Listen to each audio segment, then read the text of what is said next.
Finally, we are here. Our guests, Ovidio and Bogdan, they are two of my best friends, and they are the most important figures in CryptoDATA. On request, we started the CryptoDATA podcast in order to learn more about how this company was built and who are the real persons behind the company. Hello, guys. I'm very happy to have you here. Hello, Alex. Hello, Bogdan. Glad we started actually our first episode. I'm honored to be here and to open the season of our podcast at CryptoDATA. And it's all behind the scenes actually. I consider the purpose of this podcast is behind the scenes. How it all started, how it goes, who's the people behind it, who's the team behind it, what's our actually targets, perspectives, and how we achieved such a success. Hello, Alex. I'm happy to be in front of the camera. Actually, I'm not happy to be in front of the camera. I'm not used to speak in front of the people, but I think now is the moment to explain to everybody about this company, what we are doing, what's our objective, and how much work is behind this company. Well, I'm glad that I have you both here because it's pretty hard to get you in the same room for more than 30 minutes. Not easy actually. I know you are busy. I was here since the moment zero and CryptoDATA started. I know the story behind the curtains, but our community doesn't know. So in order to create this thing, which now is a global company, we had one important event to happen. You two guys meeting. So let's start with that. When have you met? I would say 2013, 14, some point. Then, actually, it's funny because at that point, both me and Bogdan, we were actually on the same somehow competitive business, but each one of us started his own small business in this field of blockchain slash hardware infrastructure for mining in cryptos. Bogdan was actually doing services and providing services and support and hosting for his customers. I was actually building hardware for mining. So it's funny because we got to meet through classified ads, something like eBay, the Romanian eBay. I had a huge stock of GPUs for sale, so I got to meet. I was his supplier, he was my customer. It was actually a good vibe at the very beginning, and we understood we're not competitors in the market. We're actually completing each other because each one was doing his stuff in his way. So we considered actually that's a point in which we can work together to build something a little bit bigger at that time. Imagine it was his company was a company of a few friends. My company was a company of a few friends.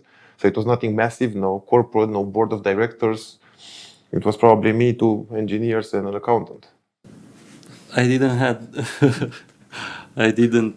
a company at that moment. I was just teaching people how to assemble miners, how to make hosting, how to manage this kind of things. And I think I teached a lot of guys from Russia, I think, from Dubai. And then I started with another guy because he had a big facility to host miners. I helped him to develop this business, and I learned a lot after that. So you had no choice just to work with I Ovid had no company. I just so just like teach some people. Actually, just like other success business that started in a garage, you know, the story in the States. Actually, I would say we started even worse than a garage. It was an abandoned factory.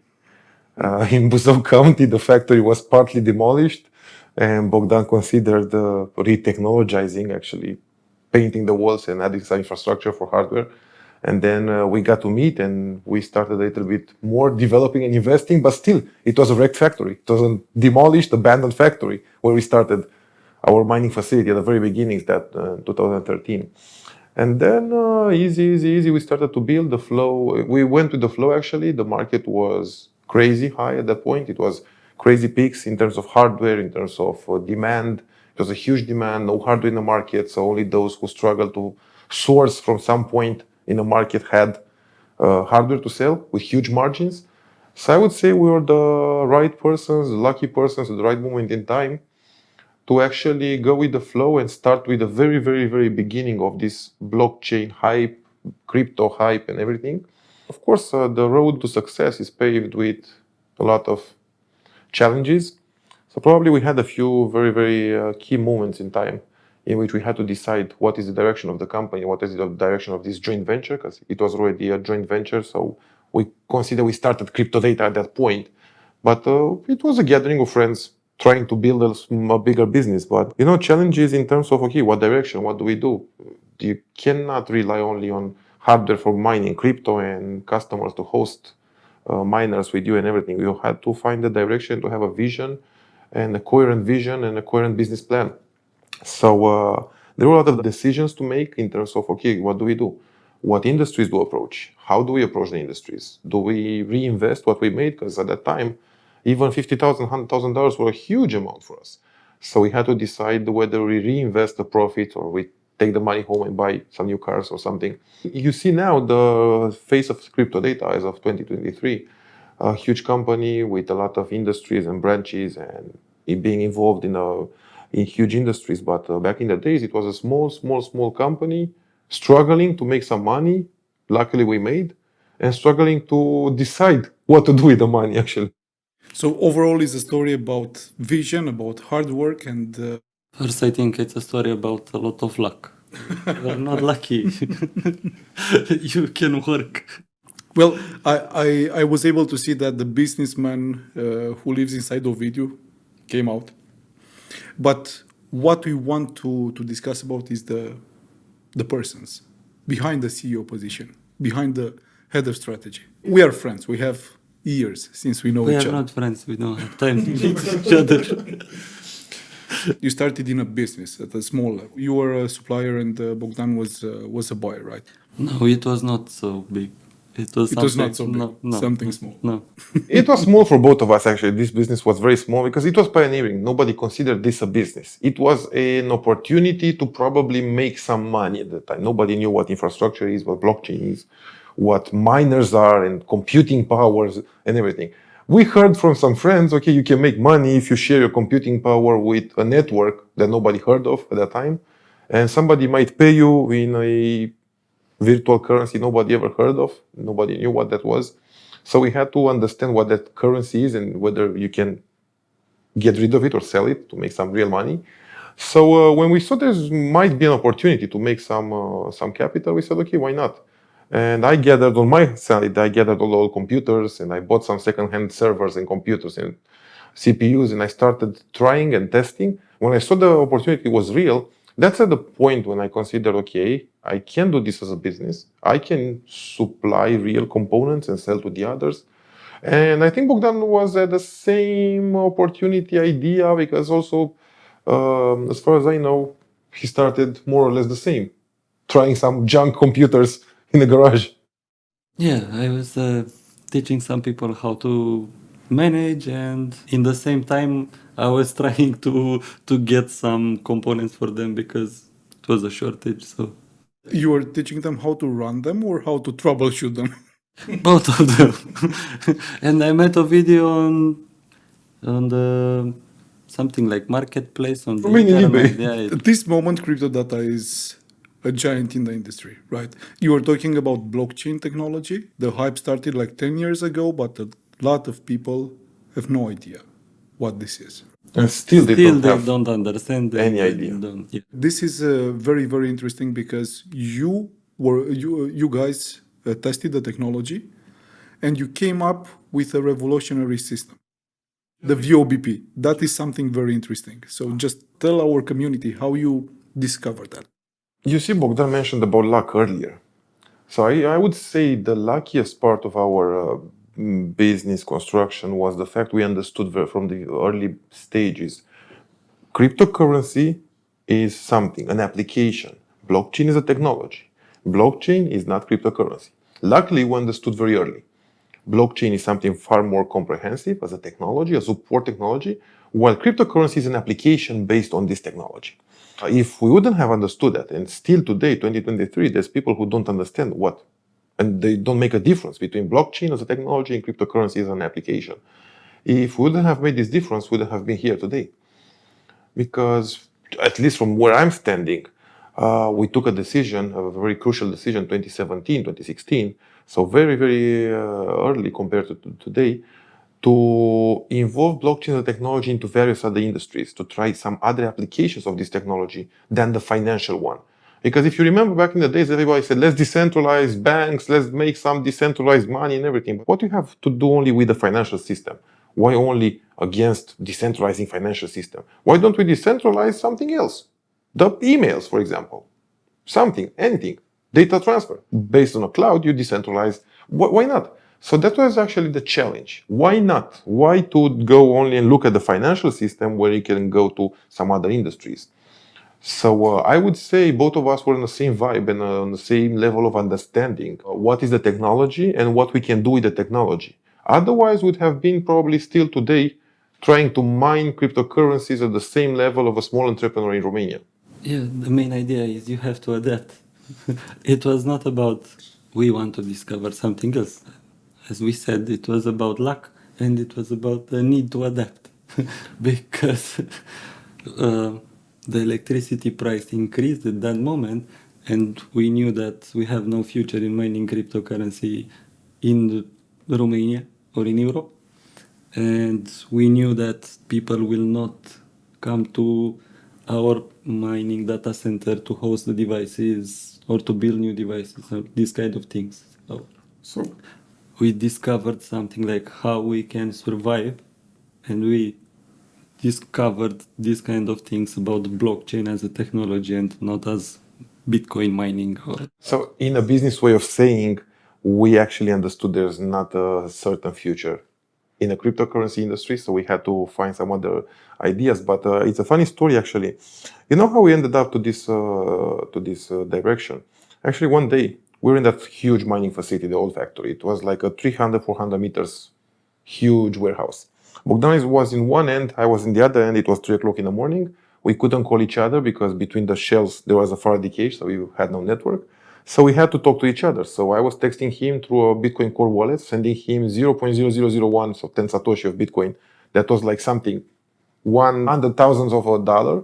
But actually sending him this Bitcoin, it allowed me to send a message, 56 bits message. So I was texting him, come here, I need a screen. He was replying through the wallet. Okay, I come now in 5 minutes. I bring you a screwdriver. So actually doing this chat over a blockchain, over a Bitcoin Core wallet, we understood there might be an opportunity into actually sending data and sending messages using a blockchain network. So this is actually a trigger. We're searching for an alternative because energy was high, customers were not considering that much mining cryptocurrencies back in 2017. So we had to find an alternative. Okay, the unseen phase is also, we had like 3 or 4, 5, 6 failed projects. Before this sending messages over a blockchain wallet, we tried cloud computing, cloud gaming, rendering, I don't know what kind of airflow rendering for various companies. We're dreaming. Actually, we're dreaming because none of them got shape or work. Basically, it was a dream. After you had the vision, everything was a dream until you No, actually did it. it was not like we were some scientists, some science guys developing something. I know you guys, so it you're was not. something like, wow, you can send a message with a Bitcoin. Wow. So It was something would like you this. call that moment the breakthrough? Let's pick. I would say not the breakthrough, but I would say the eye opener. Okay, because from an outside point of view, we can say that you tested the mining, and the moment you saw what the technology can do, you reoriented. Yeah, we saw that what this technology can do, and at that moment we said, okay, this is not the future about mining, Bitcoin or Ethereum or other different things. We said no, the future is to develop based on blockchain technology. So we have to look into, and I think we can develop something innovative and something new. So let's focus on this, because in maximum 2 years we will not be able to make mining in Romania or in Europe because everything will be changed. At this moment, CryptoDATA is developing custom solutions for software, custom technology, hardware, but we need to approach something very, very specific. It's about the name. So we know that you guys mine Bitcoin. The first step. This is how you discover the technology. At this moment, CryptoDATA is not involved in cryptocurrency mining. It's doing something else, something more important. But still, for the for the public, the name itself can lead to that point. CryptoDATA is mining Bitcoin. Might be confused. No, it was not about mining. So I would like you guys to make it very clear. Why CryptoDATA? I don't like to speak, but I like to think. I was alone thinking I need a name for this, let's say, job or this activity that I'm doing. So what can I do? I'm doing something with crypto, but it's also about encryption. I was working in the military, so I was used with this kind of things. And I was thinking, okay, what can I do? I need to build something like crypto and something to be encrypted and something. I was just drawing something. I said, oh, I need something simple, a simple shape. It was a triangle with a circle. I said, oh, it's looking like a lock. It's looking simple, so I think it's okay. The name will be CryptoDATA. I was searching on the internet, the domain was free, and I said, okay, I can buy it. It's not so so difficult. So that was the name CryptoDATA. I was not thinking for something special. It was just CryptoDATA. And when I met Ovidiu, I was just telling him, look, I have this CryptoDATA. I registered on my name. They said, look, if we continue to grow this together, or I don't know, to work together, if you like the name, if you like this logo, we can use it. I explained him about the meaning of the logo and the name. He liked very much, so It was like, sounds amazing. CryptoDATA, you encrypt data, so it's versatile enough. The logo was amazing, and Bogdan already did the registering and everything. So we said, okay, we have a brand identity. Let's build around it. So it wasn't something complicated. It was probably, imagine 4 years later after we started the company. So that's 2016, 2017. Still, we were under 10 people in the company. 10 people, friends. You are part of our friends and you're part of our growth. So you know as well as we do. It started simple. It grew up fast. It grew up smart. I would say yes. There were a few grams of luck in the middle, more luck. There was a favorable market as well, I'd say. Cryptocurrency market at that time, then the hardware market at the same time. It helped us hook up to different opportunities and to take the proper decisions. To grow at that point, this is the second point, when we defined what we call today the voice over blockchain protocol. So that is actually the core of our business. This secured data transmission protocol that we developed. And I'm not going to go too much in the technical side because it's all about meeting our community and our community getting to know us. But we'll have later some technical podcasts. But around this VOBP that we developed, we consider at the time the problem in the world is the security of data transmission in any industry. So then we said, okay, if you have a problem, you need to come up with a solution. That's all the time the philosophy we had. The solution was the encryption that is provided by the blockchain. not about the encryption, it was about the architecture. Okay. How you make that encryption. It's about the engine and the methods that you are using to create that encryption. Because the crypto from CryptoDATA comes from Encryption, term, yeah. encryption. The thing is like this. Bogdan came from military. So he was all the time very, very tactical in approaching a discussion and approaching a business plan. And he said, whenever we develop a product, we need to identify first the problem. Then second, when you identify the problem, you develop a product. There's no product, a successful product in the world unless it resolves a certain defined problem. So we did. There was the problem of secure data transmission. So we resolved it. But we created 20 different problems now. Because, okay, I resolved the communication, the transmission between devices. But if the devices have problems, then you can, it's for nothing to have a secure communication channel unless the ends are not secured. So we resolve the problem here, but we develop a new one. The operating system is a problem. It can be virus, hijacked, hacked, malware, or something. So we had to develop software, develop the operating system. And again, we developed a new problem. You make a new solution, you generate 3 problems more. So we ended up from playing with data transmission in a secured manner to developing an operating system because the ones in the market were not, in our opinion, as secured as we needed. Then we said, okay, what could possibly go wrong? Let's try to develop some hardware. Of course, we come from Romania. We're a group of 10 kids, engineers. We have some financial means to do it. Let's develop hardware. So we did, and we developed our first product, the first Financial means. financial ways. Okay, so Capital. you said capital, financial means. This is a very ambitious project, right? And like you said, a small group of friends, engineers with technical background from Romania discovered a very important feature of the blockchain. And you started to build on that. That was like the keystone of the vision that CryptoDATA has now. In order to build such things, you need capital. You need money. Yeah, it was a funny story. How much money have you had to invest? More than you can make. At the very beginning, probably at my very beginning, I had a few thousand. Bogdan, at his very beginning, had a few thousand.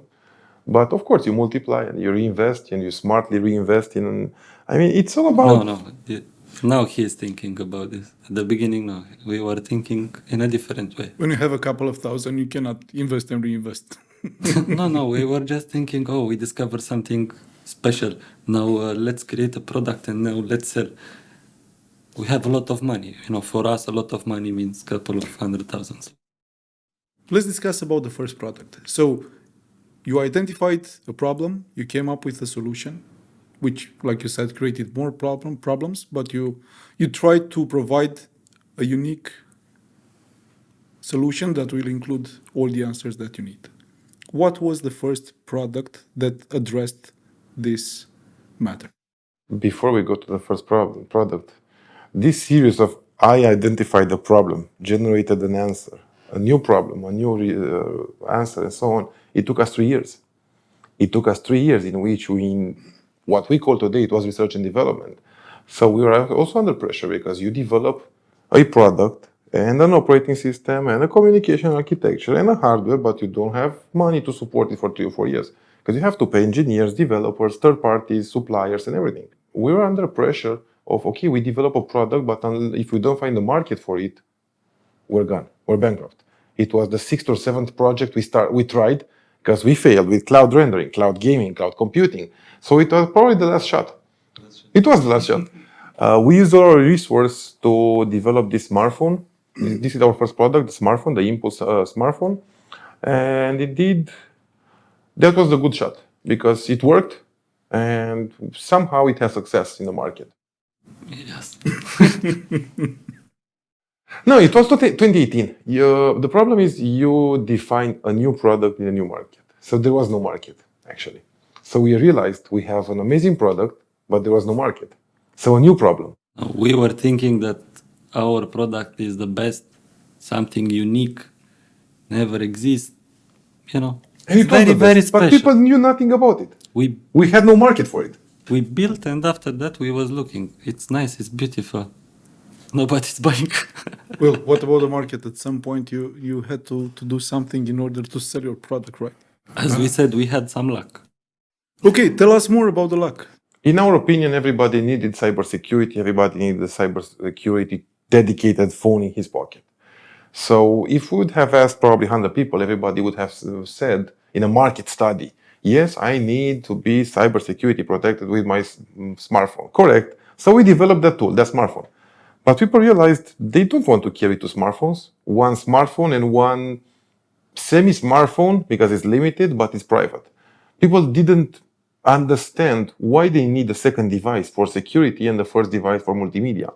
So we understood we're alone in the market. We have a product, an amazing product, but there was no market. You had to construct and you have to knock doors and to hook up with potential customers, potential buyers, corporates, distributors. So again, it was another challenge. After 3 or 4 years of developing a technology and mastering a technology and mastering a product, you need to find the market. And again, it's not easy. And we met various people and various businessmen and various investors who try to get use of technology for free or to fool us or to... We're basically alone in a world of sharks. We had a partnership with some German company which was not the best in terms of business. We lost some money, but at least we generated some market, we generated some sales. We passed over, but yes, our first big customer was a failure. So Not just a failure. They created for us a lot of problem as a reputation. So we sold to the wrong customer actually. Our first major customer was the wrong customer, but at least we learned from our mistakes. We actually were happy because we could collect feedback from the market. We were able to collect feedback from the users. And we understood a smartphone dedicated for security is not enough. The market will not buy it unless it is multimedia, unless it gathers all the multimedia stuff in one. So again, we have a new problem, a new challenge. How do we make a smartphone with multimedia and privacy at the same time? So again, we took it from scratch, rebuilding and developing a new device. So it was a necessary lesson. That point was a necessary lesson, and I would say so. no, it was not necessary. maybe not necessary, It but just useful. happened. We had a pool of customers to collect feedback actually, and then we started developing the laptops. Which It was not so good customers. There was just some customers of their company, and the feedback was, why should I use this phone? Because I cannot install Facebook, I cannot install Instagram. It's not a good, it's a shit phone. But I was asking those customers, but do you know why you bought this phone? Do you know what this device is made for? I mean, it was a cybersecurity dedicated tool. It was an CryptoDATA operating system, which is limited in terms of multimedia, but private and secured. If you buy a private and secure device to run Facebook and Instagram, you understood nothing from this product. Or the one who pitched your product, the marketing that brought you to the product was wrong. The channel, the communication channel that was in front of you was wrong. Because we sold a cybersecurity tool and people purchased as the latest technology in terms of smartphones. Some of them expected to be better than iPhone. In terms of what? Better than iPhone? Shape, beauty, edges, multimedia, tools, operating system, camera, sound, what? Because when you compare, you have to compare eggs with eggs. So yeah, it was a lesson we had to learn. I wouldn't say it was necessary, but without this lesson, Useful, not necessary. Useful. It was actually a big challenge for us because, as Romanians, we don't have a good background in terms of investing, business, developing things, or As a nation or our historical background. as everything. We don't have the background, let's say, built in this way. You cannot compare to a guy from US. Yeah, well, from the tactician of the company, I understood that the key word is adaptation, to adapt. This is what we learned, how to adapt. Because at that moment, we discovered that we will not receive the money from that company. We have a product, we have a market, but it's not a good market because I think the marketing was built in the wrong way. We received just bad feedback and not useful feedback, because also with bad feedback you can improve, but it was something difficult. So for us it was a big challenge because we have invested everything there. We started not from zero, minus, because we had reputation problems with the reputation because of that marketing, and it was a very big challenge for us. Not starting from zero, starting from minus. And we said, okay, we cannot quit. We have to move, and we have to develop in a better way. we have to develop in a proper way. The problem actually, Alex, is Romania comes from a background of no corporate financing, no corporate financing access. Like the States where, okay, if you have a pitch deck and you knock the doors of a few investors, we all know the stories, you might raise some capital to start a business. In Romania, it's the opposite way. You might have the best product in the market, you'll not be able to raise money because everybody looks very curious at it. So you have to fight and struggle on your means to finance your product in terms of selling and regular market. So the first product we had was a good lesson. I'm the optimistic guy in the company, so I would say even though we wasted time and money, we understood a valuable lesson and we had a great product. So that was a very good starting point, and it was a very good base for starting developing hardware and developing software in the operating system and drivers and everything. And imagine at that point, our company was already about probably 60, 70 people working on a daily payroll. So we already had a huge team to rely on and to share the tasks, and we understood what corporate structuring means, because it's very important to have a corporate structure. Unlike our very beginnings, when I was a one-man show, Bogdan was a one-man show in his business, and we could have done it. Later on, you cannot do it alone unless you rely on a team with distributed tasks, with certain liabilities and responsibilities and everything. You cannot develop. Okay, you play, you develop technology, but let's not forget, you develop technology locally in your house. That's not technology yet. That's a successful experiment you've done. Later, you need to proper document, patent, and proof of concept. So the first stage is okay, you can do it alone. But then documenting and patenting and proof of concept, that's a corporate labor. There's not anymore something you can do at home on your knees or in your garage. So the growth was actually very high between that 2017 and 2019. So our company from 10, 12, 15 people arose in 2019 at probably 80. But why? Would you say because of the society awareness regarding privacy? Need, because first of all, of the needs. Would you agree that is a psychology issue here? Because theoretically, we are all aware about the fact that we need our online privacy. But when you are creating an account on social media, you'll just press accept, accept, accept. Yeah, nobody understands about privacy. So Nobody. we are talking about privacy, we are talking about our right to have privacy, but when it comes to allow cookies, I don't know, just accept everything that the platform gives you, you will just press. It's about the fact that we don't educate the public enough. It is just a concept. No, you cannot educate them. And- We try to educate. And it's even more than education. Okay, we try to educate the public and we understood you cannot. But it's a problem of conception, I would say.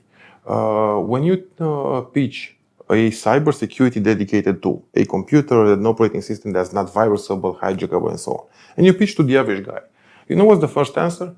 Why do I know this? I don't hide nothing. I mean, what can the other steal from me? Governments cannot steal nothing from me. The hackers have nothing to steal from me. I don't have money. No, it's not like that. If you start from the grounds of what can the other steal from me? Okay, why don't you leave home and leave the door open for a month? It's just like that. Third parties collect data, unauthorized use your data, might later steal your money if If you have money. you have money. Then ransomwares, viruses. So you become a product actually in an online world. Every data you generate, every dollar you generate, every dollar you're worth is at risk. So at that point, it's not about you hide from somebody. It's about protecting yourself from being a victim. When the average guy asks you, okay, I'm not hiding nothing, why would I use Whisper, for example? I can use WhatsApp. Yes, but those things collect data from you. Unauthorized use the data and guide you towards a direction. And I'll give you a specific example, and I'm pretty sure our people watching us faced it a few times at least. It's summertime, 40 degrees outside. You speak to a friend about saving some money to buy winter tires later. Okay, the next day you get only ads on Google and Facebook and everywhere. You only get ads with winter tires in the middle of the summer. Why? Because somebody at Google guessed you might need winter tires in the summer? No. Because you're profiled based on your speech, based on your text with the friends, based on your previous searches and everything. You're profiled and you're served a dedicated product.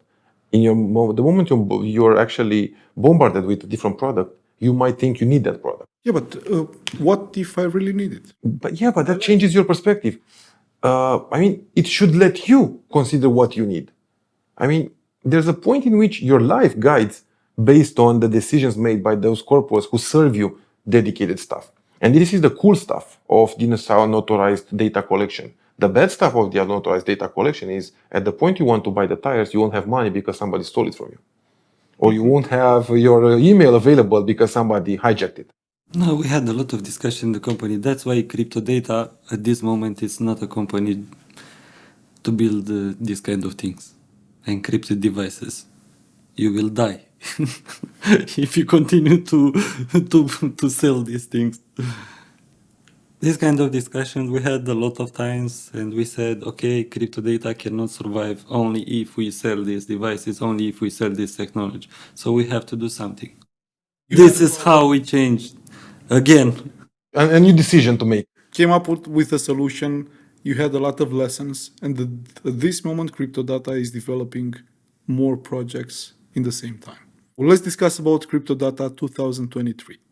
Which are the projects that you have on the plate? It's not about the projects that we have or the companies that we are owning. We are trying to build a brand, CryptoDATA, and we want to keep CryptoDATA as a technology integrator Developer integrator. for external companies and for our companies, because also we are buying other companies like startups and we are trying to improve them with our technologies. So CryptoDATA, it's a brand, it's a technology integrator. We are developing technology with CryptoDATA. All the other companies actually around CryptoDATA, all the other projects are actually dedicated to a direction or focused on a direction. Just like, for example, Whisper. Whisper uses the CryptoDATA technology, but as a standalone project, a standalone company. Then, of course, we needed actually dispatching our goods. So we have Zixar, which is our sales structure, which is our dedicated sales tool and structure and company. Of course, subsidiary of CryptoDATA. Then we have the Momentum project, the EV technology.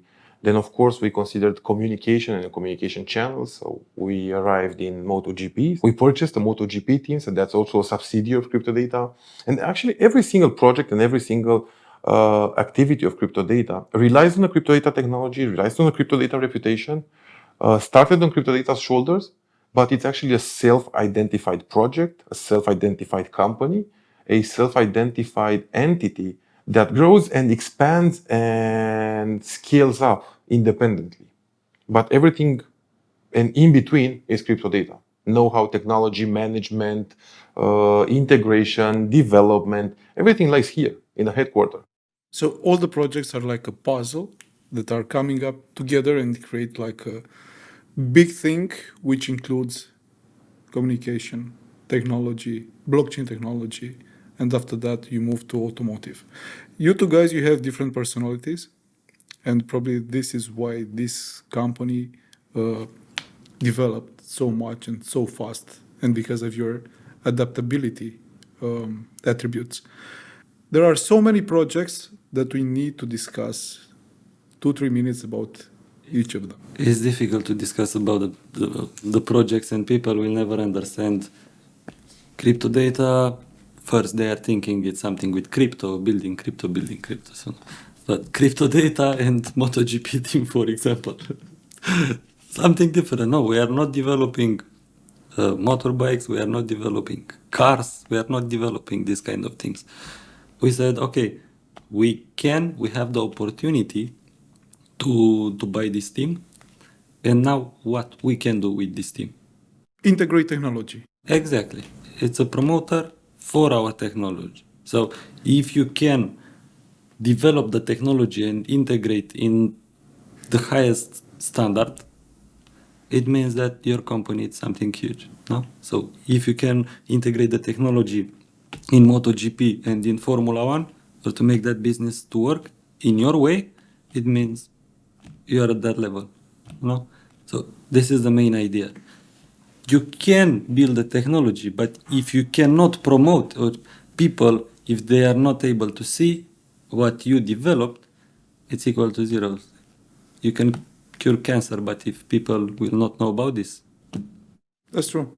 So guys, even if CryptoDATA story began 2 years ago, this basically is the start for a company which will be built at a global level. So as a tactician, as the head of strategy in CryptoDATA, I know that you used the vision that you have to create something that will support this. What can you tell us about that project that Ovidiu mentioned a bit earlier?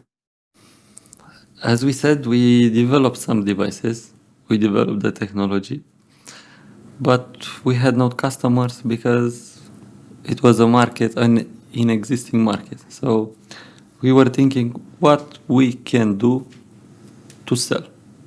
How can we sell? And not in a regular way, like making advertising on Facebook, Instagram. And the marketplace where you met was not working anymore, right? Yeah. No, we were thinking to develop something big because we already tasted this idea and we were thinking to develop something big. That's why we were thinking how to do it, and we had the idea with Zixar to build a sales platform, and to give the people the opportunity to let's say make some money, and in a gamification way, selling products and selling other products, not just for our company. This is how Zixar started. We were thinking also, like with the mobile phones, it's very easy to build. Okay, it's easy to build a smartphone, but it's very, very difficult to grow the business. After we developed Zixar, we discovered a lot of difficulties. We had it's a, let's say, a continuous challenge for us, this Zixar. It's something very difficult. No, actually, Alex put it like this. We wanted to approach sales in a different manner because the regular way of selling products is actually not open for us. Unless you are one of the big 5, 6, 7 technology developers, it's very hard to penetrate the market and to get a market share with a new product. Because even though it sounds like it is a computer, it is a laptop, you still don't find with the tech giants because our product is completely different. It's a different approach. So having a new product in a new market, it was virtually impossible to sell the traditional way. So our dream was to build our own market, to build our own sales platform, gamification. Imagine a corporate, you have 10 people in the marketing department, so you end up with 2, 3 marketing strategies. And if they're the good ones, you draw the lucky card, you draw the winning card. But if your market strategy is not a good one, you wasted a year of your company existence, you wasted money, and you realize you don't engage sales.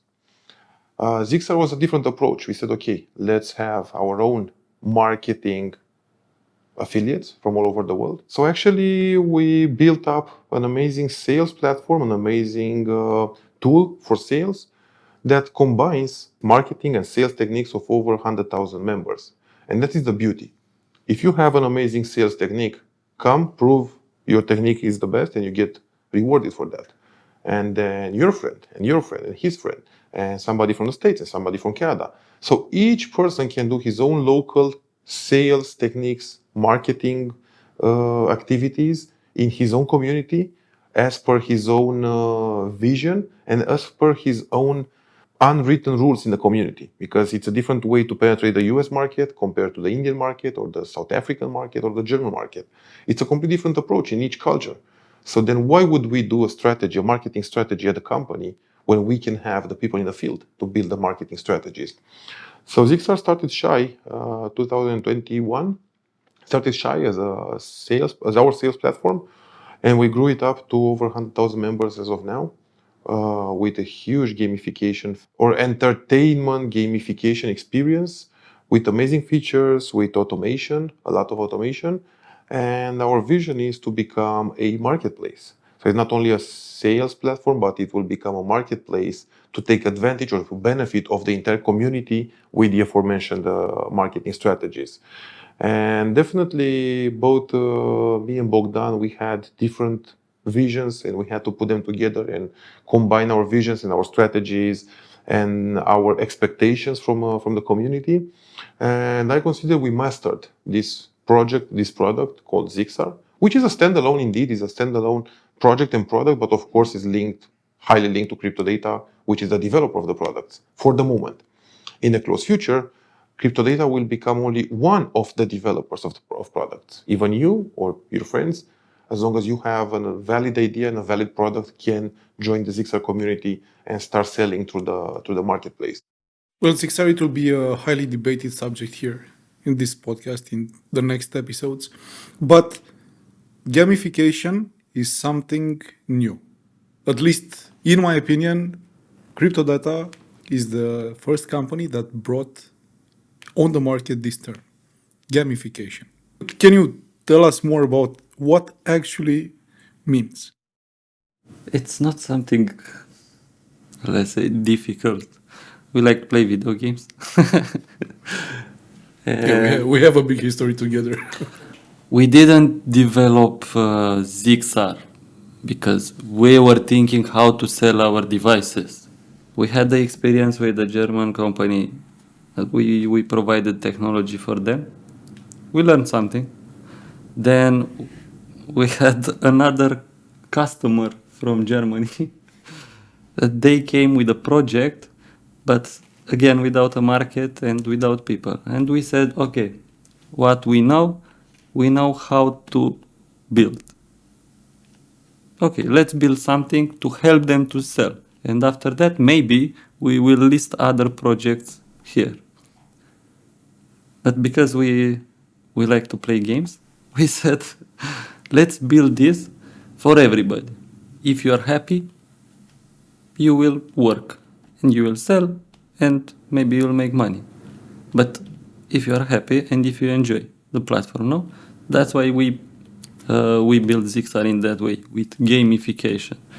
We have a lot of functionalities, a lot of incentives. It's integrated with social media, integrated with blockchain projects, with a lot of things. It's a very, very, very complex project.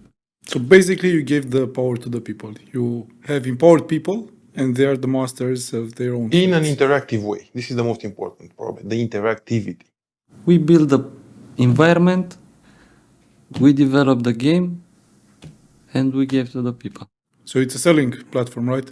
What about the product? It's not only a selling platform. At this moment, It's a tool, it's a marketing, it's a sales, it's a community, it's a gamification, it's interaction, transferable asset. We have developed plenty of modules to easier. It's more than a selling platform.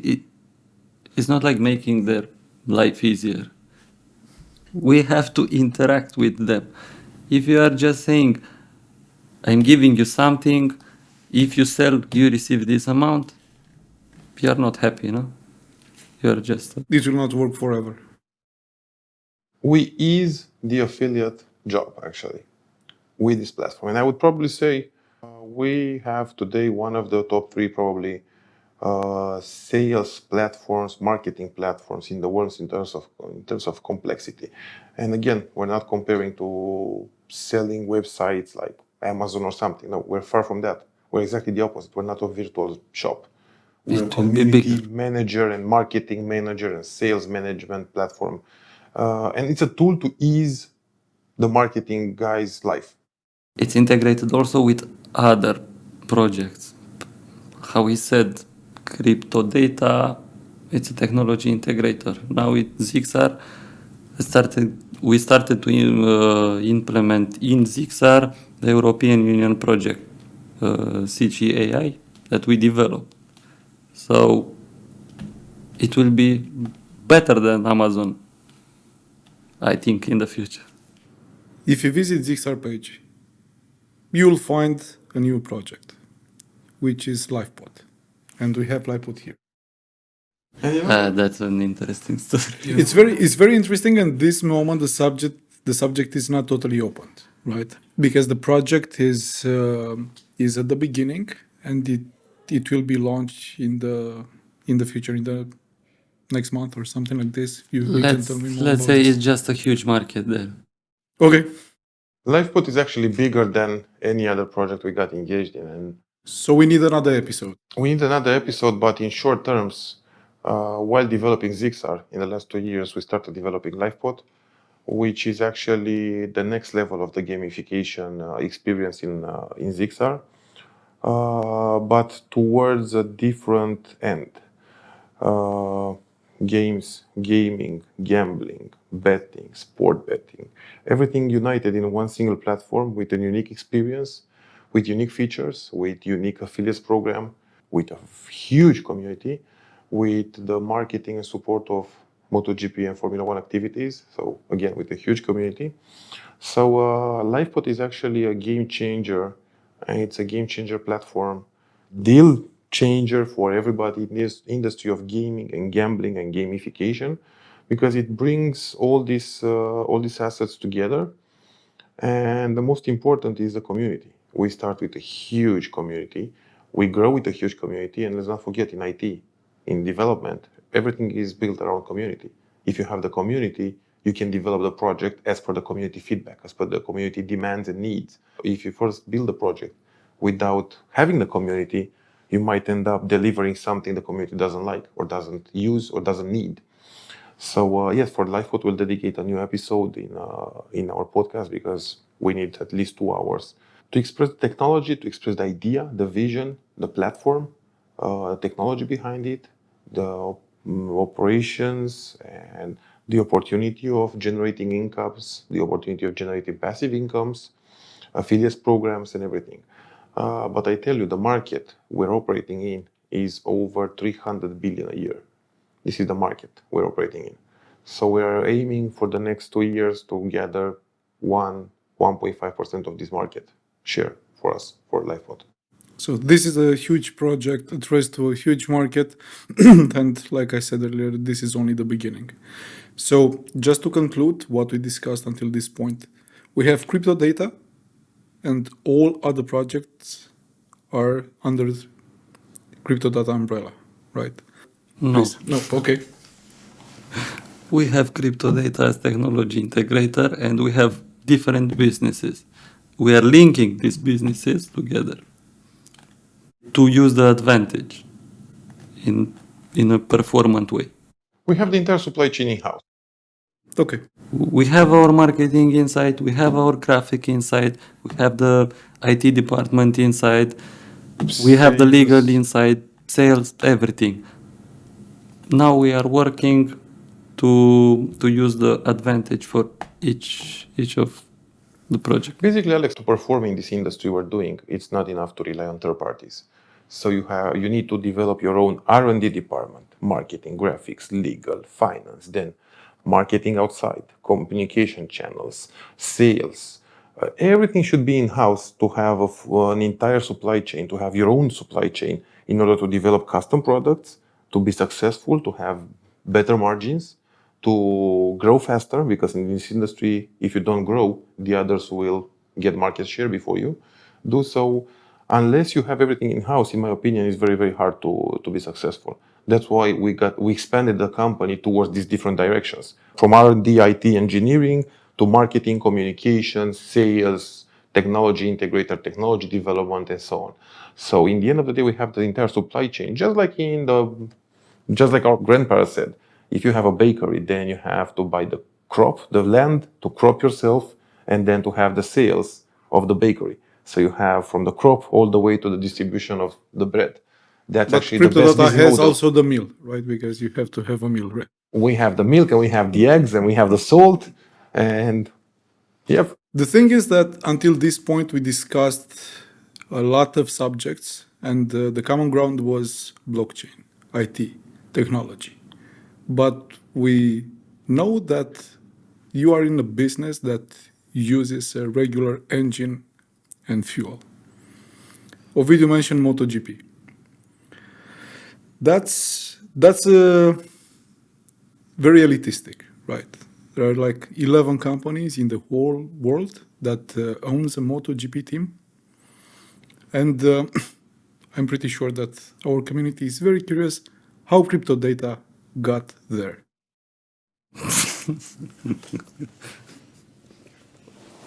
Luck. we had luck. Now, actually, there were a lot of factors, Alex. Both of us, me and Bogdan, we have this passion of motorsport since young ages. We're analyzing all the strategies and the best ways to communicate, to better grow our communication in the company. One of the ideas we embraced were Formula One and MotoGP. We went to Formula One, we thought it's cool, but not the coolest. We went to MotoGP, and we found there a huge family, an amazing family. We found a huge motorsport industry, communication industry, marketing industry, and we felt there like home. So our first interaction with MotoGP was actually becoming a title sponsor of the CryptoDATA Grand Prix of Austria 2022.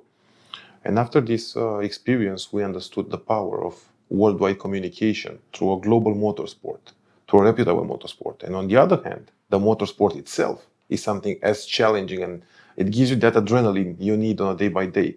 Putting together motorsport, passion, business, communication needs, marketing needs brought us in the paddock of MotoGP. And yes, Bogdan mentioned right, and I have to admit, we're the lucky person, the lucky place in time to meet with an amazing person, with Razlan, our team principal today. So the vibe was very good and fast, and we understood fast there is an opportunity. I was in Romania, Bogdan was meeting with Razlan. Bogdan called me. We might have an opportunity to enter a MotoGP team. I said, yes, let's do it. So it was actually the fastest corporate decision we took. Within 2 weeks, we became shareholders of a MotoGP team. Now we have a new arm of our company, motorsport, business, marketing, interaction, B2B. It's a complete new arm of our company, an arm we needed, but on the other hand, is the highest professionalism level we've met and we've experienced. So we have to set new standards for our team, for our company, to be successful, to be performant, to perform in terms of technology development, in terms of marketing, in terms of sport, in terms of sport management. So it's actually a new chapter of CryptoDATA, but it's a much needed chapter in terms of approaching worldwide market. It's not the first contact with actual motorsport because CryptoDATA developed momentum. It's a prototype, electric We are supercar. not building cars. Yes, the never-ending question is CryptoDATA building cars. It was something like a challenge. We said, okay, we can develop something to implement the blockchain technology in automotive industry. We said, okay, what we can do? To buy a regular car from the market? No, it's very easy. We love problems. We said, let's build a car. What's so difficult? We built a phone, we can build a car. Okay, we built a car. It's working, but we are not selling cars. Alex, when you develop technology, you need to create a proof of concept. In automotive, a proof of concept for automotive technology cannot be a regular car, as Bogdan said, and retrofit it. You need to build something from scratch to showcase your technology. And the automotive industry, of course, to showcase your automotive technology means you need to build a concept car. But as Bogdan started, and as I like to say all the time, CryptoDATA does not build, will not build, and has no idea how to build a car in mass manufacturing. We know how to prototype, we know how to develop technology, we know how to properly document and patent technology, and from this point onwards, our role is as a technology developer and technology supplier. So we'll never be an automotive manufacturer just because industrialization for manufacturing is a complete different job that we don't know. Welding, mechanics. No, we don't want to build cars. We just build to test something, that's all. And it's good for marketing. It was a strategy. The point is that you had contact with how to build something with 4 wheels, and now you are specialized in running a show where all the vehicles are on 2 wheels. The question is, how do you integrate technology in MotoGP? We don't know. Yet. No, we know how to integrate technology. First step is to implement the CGI, the project that we developed, the ERP with artificial intelligence. We want to implement in the MotoGP for sustainability. This is the first step. And then we will see how we can develop. At this moment, we cannot say that we will develop something for bikes. We have the infrastructure, we can. But at this moment, it's not our target. Maybe in the future, if, I don't know, we will have a different support, we can do something like this. But at this moment, we will just implement our technology there.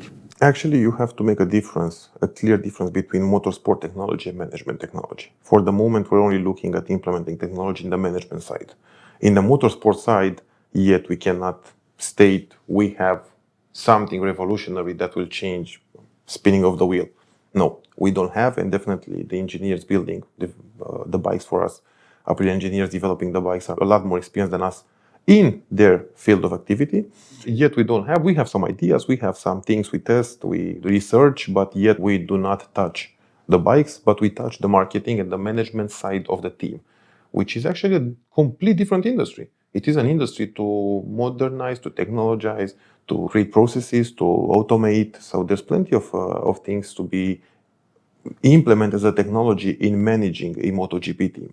In your strategic way to see things, where do you see the MotoGP experience in 5 years? I'm pretty sure that CryptoDATA will not develop an engine which will run on blockchain. Where do you see the project? We have a plan to develop the team like a culture, to not be just a MotoGP team, a satellite team of Aprilia. Initial plan at this moment, we are trying to involve some universities to develop some parts. Maybe we can test, maybe we cannot test, but the idea is to involve students, to involve engineers from universities, to give them the possibility and the opportunity to work in this high level of the motorsport, to develop something that can be useful for this show, for the MotoGP bike. After 5 years, it's difficult to say how we can change. This year was just a transition year for us. We lost a lot of money. Is this a pattern? Yes. No, but we have to admit that you cannot enter in a business and expecting to make money. It's impossible. Of course, we consider that in the first 3 years we'll lose some money. The objective is to have improvement for these 3 years and to have a clear strategy for a long term, like 10 years. But no, it's too early to speak about how the team will be after 5 years. First, we need to understand the show. We need to understand the gap. We need to understand what we can do, how we can improve, and all these kind of things. We are in a process now. We're learning. We're young, we have energy, we have a plan or multiple plans. I don't have energy. Maybe you have energy. There's a lot of things to be developed, and we have so many ideas. And we're considering we're the youngest in the paddock, and we're youngest among MotoGP managers and owners. Definitely, we'll put a fingerprint on the team. We'll add some touches. We started with some parties. We started with some parties, we started with some crashes, we started with a pink bike a few weeks ago. We had a Barbie bike, Barbie-alike bike. Have nothing to do with Barbie, but yes, we're different. You know us very well. Our friends and community know us very well. So we're different and we approach the things the other way. Because if you approach the things the way the others did, in my opinion, you'll never make a difference and you'll be another average company out there in the market. If you have the energy and the vision and you approach things differently, you have two options. You go high or you don't go at all.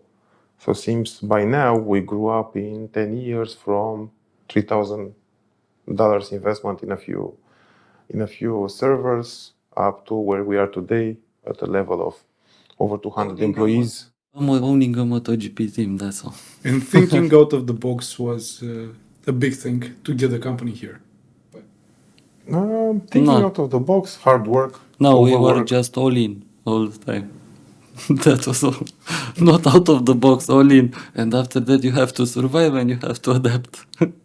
Now we discussed only about the MotoGP project, but I'm pretty sure that your vision is projected for CryptoDATA as a whole, with all the projects that you have implemented. Everything is here. If you set high targets, it's hard to achieve and you run for targets. In my opinion, I think Bogdan agrees with me. If you set high target and you run for targets, you'll actually miss opportunities around you. I wouldn't run for targets. I would actually embrace opportunities and embrace growth, both vertical and horizontal, because we grew up vertical enough, but we need to grow up horizontally and to consolidate business around us. Targets are not good. What we want to do is to be stable, to have our stable human resource base, the one we built and consolidated by now. In 5 years, if we have more than 500 people on a payroll, we might not be able to manage at this level of business. I would say in 5 years, we should be one of those corporates developing technology known by the worldwide, on the lips of every technology user, but still to be managed at our level, not at a corporate. Because managing a corporate, the corporate way, will actually again miss opportunities.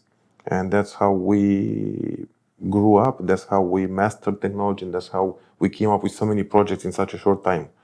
We were overworking and we were taking fast decisions without actually needing a huge board of directors and so on. A corporate structure like now, but wider on a horizontal line. Definitely, in terms of motorsport, we need to achieve success and to win, but that's not all. That's again a target. If you go for by the targets, you miss opportunities.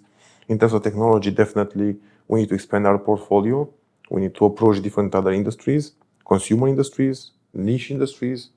We already started embracing AI for the last 2 years, developing AI tools and going into that direction we consider is the future of technology, the new revolution in technology. As long as God gives us health, I think we can grow this business and scale it up, but still keep it as a Romanian spirit, friends-built business. Well, starting from this point, this moment, in 2023, what CryptoDATA means for you, Bogdan, in a few words? A lot of work. Beside that, More work. You cannot sleep. 16 hours a day in the office. Nobody can sleep here. You have to move all the time. If it's working, if it's not working, you have to move. give me 3 words that defines CryptoDATA at this moment. Challenges, adaptability, and friends. What about you, Ovidiu? I would say friends, craziness, and stubbornness. Because yes, we're stubborn. Imagine in the last 3 years, both me, Bogdan, the entire board, the entire IT development, the R&D department, nobody properly slept. Nobody properly had a 1 week phone off holiday. I just came back from a holiday. Bogdan came back from a holiday, but during the holiday, both of us worked, and nobody understood we were out in a holiday. Everybody called us. Everybody needed us. We were working just like in a normal office day, just on the beach. Yes, overworking is something that defines us, and as long as we're healthy, we can perform. Mindset and friendship keeps us united and makes us work for the same goal, because it's not enough to have 10 horses for a cart if they pull in different directions. So all the horses should pull in the same direction of the cart. So I would say stubbornness is also one of the attributes, because we're stubborn to be successful and we don't quit. We never quit, and we did not quit in our failures in business, in our projects that were not successful. We failed a lot of times. Yes, but we did not quit. That's the beauty. Yeah, but pushing through the pain was the definition of success in CryptoDATA's case. As of now, the entire corporate culture is embracing our vision. The entire team is actually at our age and mindset. No, they are not our age. They are 2022. They are not your age. I still consider myself I'm young. working with them. They are not our You age. started the project 10 years ago, but you were so hard that you forgot that you aged. I have white hair. I'm gray haired and I'm 24 plus 10. It's a lifestyle. CryptoDATA is a lifestyle for us, Romanian lifestyle, worldwide lifestyle. And thanks God now we're in MotoGP, so we can take those breaks. So actually we go to work from MotoGP, but for us it's like a short holiday. For you, maybe. For me, no. It's overworking there as well, because you have to work. But at least that's that moment you need to focus your brain to something else during the weekends. Because before then, we're working Monday to Sunday in the office. Probably it's the adrenaline rush that you need to keep going for another week. And challenges, Another week. and issues, and problems No, to it's not resolve. adrenaline. A lot of problems, you know. You have to face them. So it seems that Bogdan is the one with the problems here, the problem solver. No, actually, it's not about being the problem solver, but Sebastian is the problem solver. yes, Sebastian solves problems. Every issue should be treated differently, and every problem should be solved, of course. And it's all about the way you approach the problem. If you cry in front of the problem, it will take you a lot more time than actually a problem laughing and trying to find a way to resolve it. Of course, sounds poetic. You don't have time to cry here. Like I said, you are two different personalities. When you have a crisis, when you have a problem.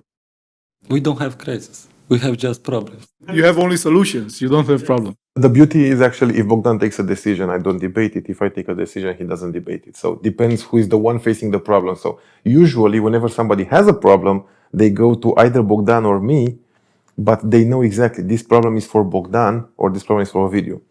Depends on the issue and the problem and the way of resolving the problem the team expects. But usually if he takes a decision, that's a decision. If I take a decision, that's a decision. So thanks God we don't have to talk to each other on each problem individually because that would be a nightmare. Because you have a lot of guys who are coming to you with problems. Every day there's something. Yeah. From tech problems to Every support, hour. deliveries, GP, financing, legal. Every day you have an issue and you have a challenge and you have a problem. If you don't have something out of the routine, then it means your business is not working. You cannot have a working business without problems. With day by day things to be resolved, decisions to be made, and decisions that end up at management level. Because of course, every department has an input of issues. They sometimes resolve locally or they escalate to the next level and to the next level. Probably the highest level of escalating an issue is me and Bogdan.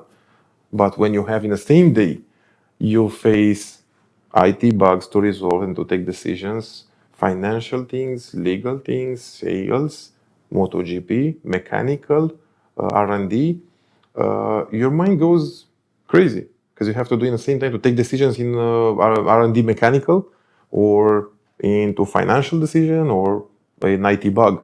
Well, the financial decision is solved. Bogdan said all in all the time. Yeah, So it's that's easy. cool. It's very. Now we are touching the leadership subject, and everybody is looking up to you as the leaders of the company. What type of leaders are you? I'm not a leader. I'm a worker with them. I'm not a leader. What about you, Ovidiu? Bogdan is modest. He's actually a leader for the entire human resource in the team, in the company. So actually he guides the entire company in terms of departments and leading the development. And I would say I'm mostly an outside leader, leading the company as public interaction, as interaction with business partners, with customers, with community, with everybody. I don't see myself a leader, nor a communist. I'm somewhere in between. I'm a communist becoming Democrat as an approach. No, joking, of course. I'm not a dictator. I'm exactly the opposite way of a dictator. I don't find myself a leader. Even though I grew up and I grew up in the last 10 years of my career, I still find myself exactly like I was 10 years ago. A developer, an engineer, company founder, but I don't see myself a leader. I don't see myself an opinion maker or... You are the face of the company, right? Definitely I'm the face of the company. You are the pretty guy in the company. Oh, I'm the pretty guy in the company. This with the prettiness, I don't know how to measure it. Definitely, I'm the face of the company. Definitely, I have to represent the company in various interactions, in various environments, complete opposite and different environments. So I need to be flexible and I need to be tolerant and I need to listen to my advisors, which is all my colleagues in the company, whether we're talking about management or Bogdan or somebody from 8 departments or one developer from one developing department. I need to listen to each one's opinion and form my own opinion to properly represent our company. So I have to actually take the energy of 200 people and combine it in one and express it publicly, which is not easy. I have to admit it's not easy, but I'm struggling and I'm trying and I'm learning. But I consider we're not that bad as long as we grew up the company to this point. And Bogdan is very modest because without Bogdan I leading don't the know how company, we grow up the company.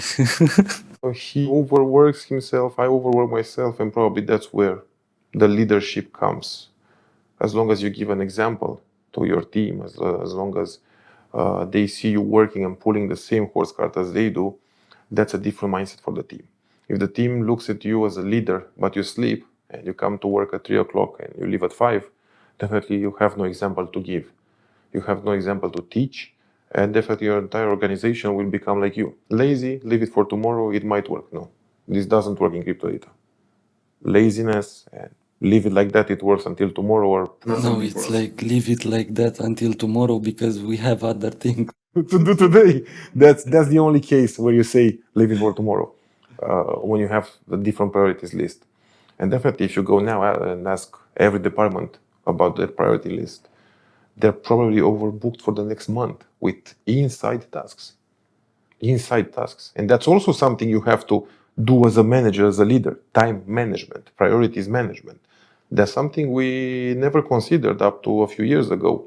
Priorities management, which is very important in a corporate, in an organization, to properly prioritize things and properly teach the departments to self-prioritize tasks.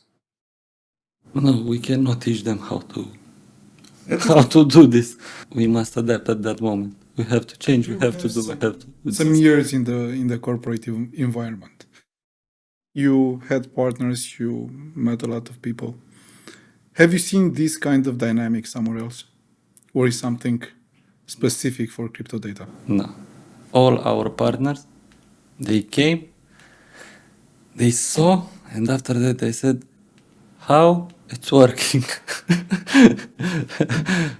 We cannot understand how it's working here. It's too much work in a short period of time, things a corporate guy would never understand. In a corporate industry, you're used, okay, for I don't know what, X tasks.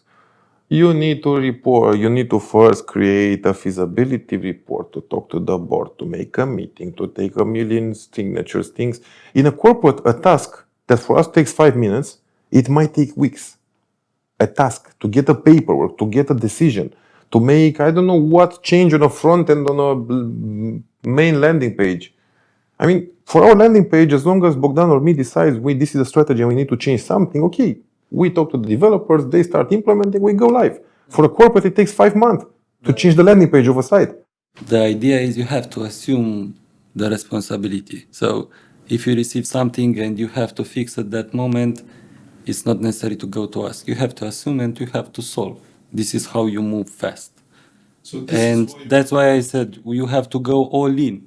It means all in. Maybe your decision will affect the entire company for long term, but until now, it didn't happen. So Speed of execution is another keyword. you must take the right decision at the right moment, very fast. Speed of execution and assumption. Taking liability, actually. That's probably the word. Taking liability for your decisions. And as long as each team leader takes liability for his decisions and he double considers when taking a decision, it works and it works and it works. And it works a lot faster than in a normal corporate world.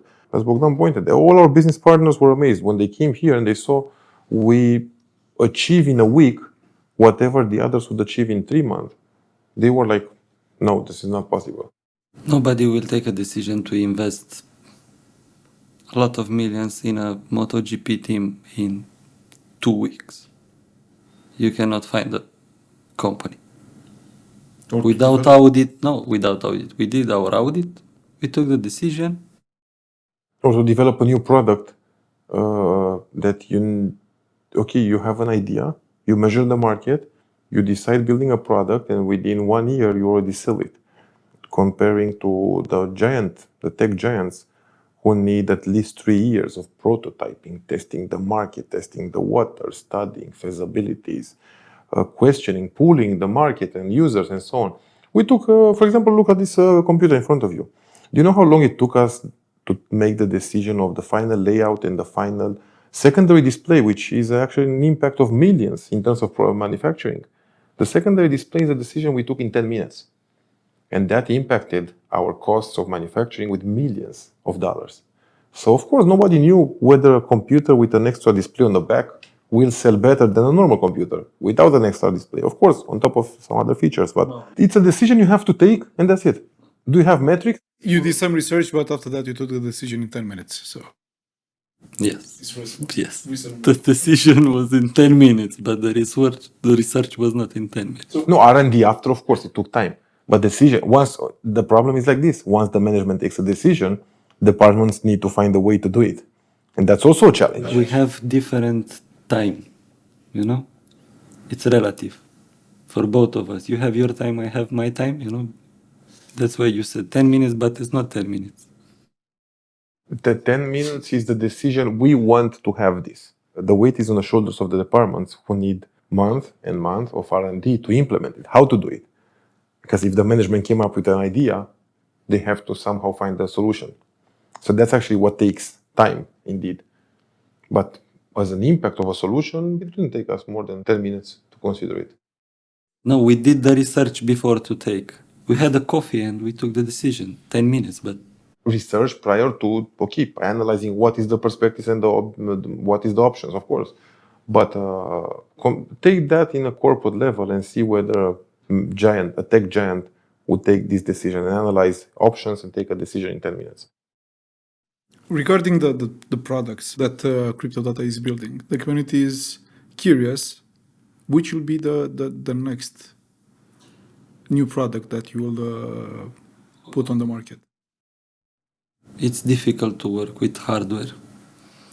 And we'll continue to develop every year smartphone. We'll have new model every year. But with laptop, we will start the production. We will work with other companies, other manufacturers, and we'll build with them laptops and computers. So we'll focus on just on smartphones, encrypted smartphones, and small security solutions that we can offer to regular customers and for other companies. Will the company provide new features in comparison with what is existent on the market now? You will see in December, not now. Can you give us some insight about this matter? We have to sell.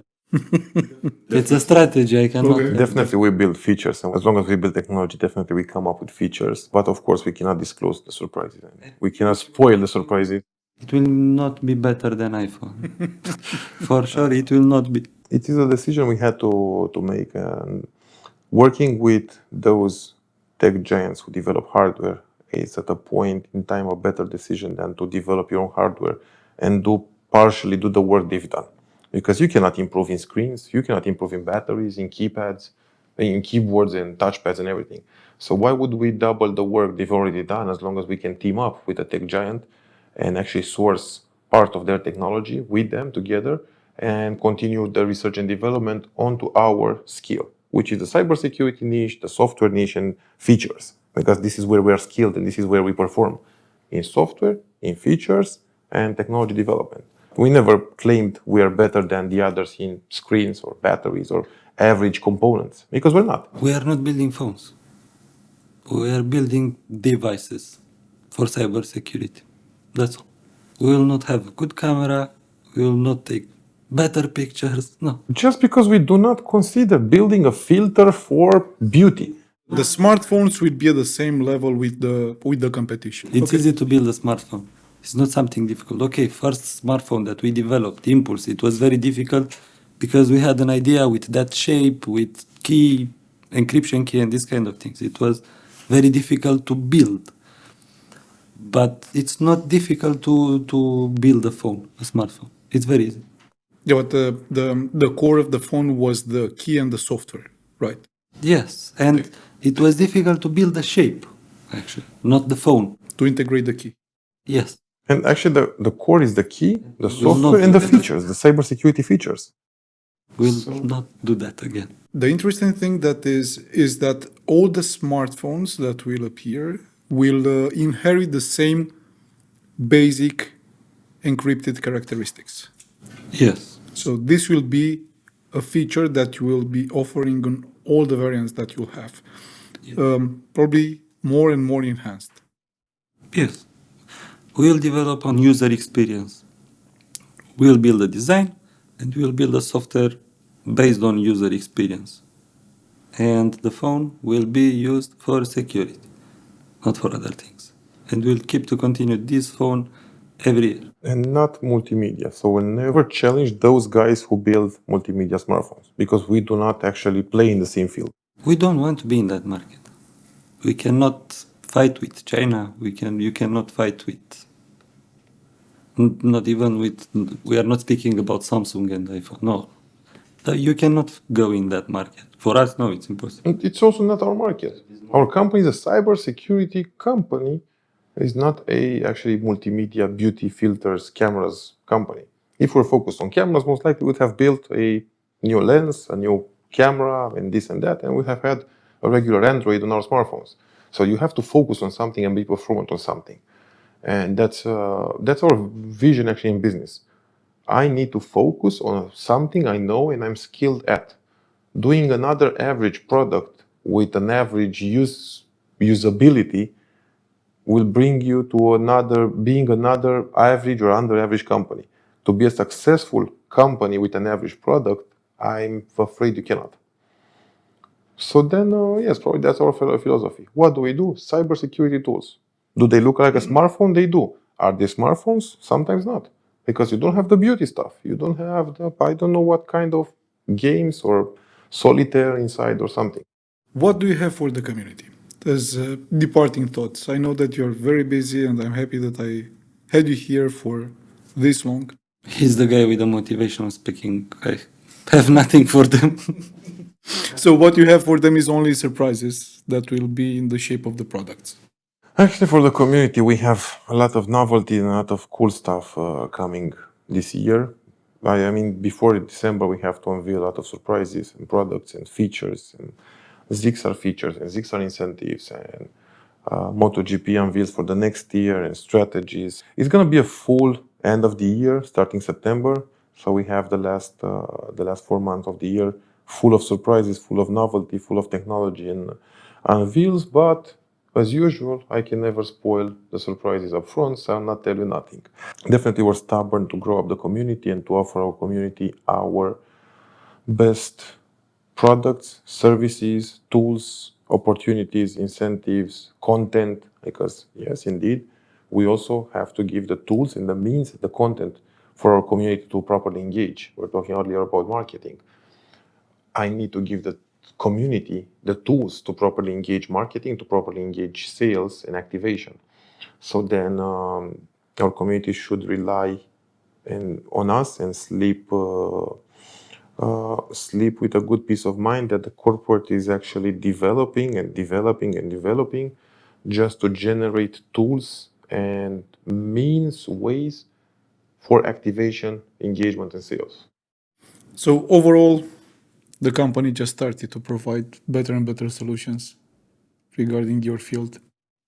You are giving the people great experiences. Thank you for being here today, and thank you for staying so long. Thank you, Alex. And the last word in this podcast. Of course, this is the first episode, so it's been a meet and greet episode in which we discussed everything but nothing. But from the next episode, will be as applied as possible on each topic individually to approach the topic and to deep dive into a topic. Definitely, I was talking to Bogdan to have some very very in-depth technical topics, marketing, MotoGP, Zixar, sales, and properly approach topics of 1-2 hours. After 10-15 episodes, the entire community will get to meet our company, to meet our team, to understand our vision, our projects, our technology, and everything. So this is actually the first episode, and I'm pretty sure it's been comprehensive enough, but actually not that deep as the users would have loved to hear. But that's the beauty, to engage them for the next episode. Yep, that sounds great. I will be happy to have you again here to discuss I will not be so happy. the projects that are developing now, to discuss with the community and address the questions that they have. But for today, this is all. Stay tuned, more is to come.